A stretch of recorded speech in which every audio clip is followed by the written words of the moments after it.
ये कहानी गरुड़ और एक कौवे की है। एक कौवे की गरुड़ से दोस्ती हो गई। दोनों काफी समय साथ गुजारते थे।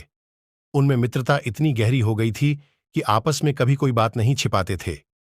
एक दिन दोनों एक नदी के किनारे पेड़ पर बैठे बात कर रहे थे। तभी एक यमदूत उधर से गुजरा। वो कौवे को देखकर मुस्कुराया और आज भी वैसे ही मुस्कुराया। कुछ गड़बड़ है। हो सकता है मेरी मृत्यु आने वाली है। गरुड़ ने उसे समझाया कि ऐसा कुछ नहीं है। एक संयोग भी हो सकता है। तुम चिंता मत करो। दो तीन और ऐसे ही निकले।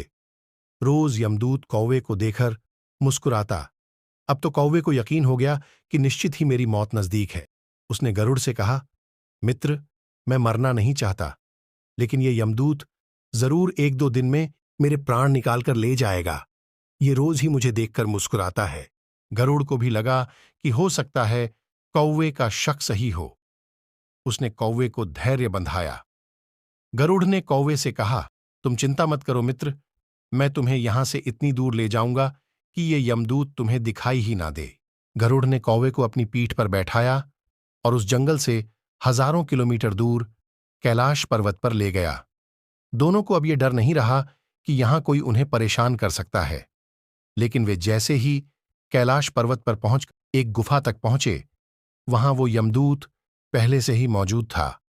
उसने कौवे को देखते ही उस पर पाश फेंक कर उसके प्राण निकाल लिए। उड़ देखता रह गया। उसने यमदूत से पूछा, तुमने इसे मारा क्यों?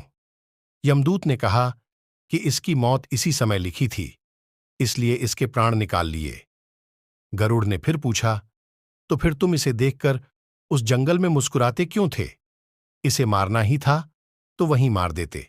यमदूत ने जवाब दिया, इसकी मौत कैलाश पर्वत पर ही लिखी थी, लेकिन 4-5 दिन पहले इसे उस जंगल में देखकर मुझे ये आश्चर्य हो रहा था कि ये इतने कम समय में वहां पहुंचेगा कैसे, क्योंकि इसके पंख भी छोटे हैं और ये लंबी उड़ान भी नहीं भर सकता, तो हजारों योजन दूर कैलाश तक ये पहुंचेगा कैसे? यही सोचकर मैं रोज मुस्कुराकर गुजर जाया करता था। लेकिन भाग्य देखो, तुम इसके परम मित्र ही इसे यहां तक इतने कम समय में ले आए।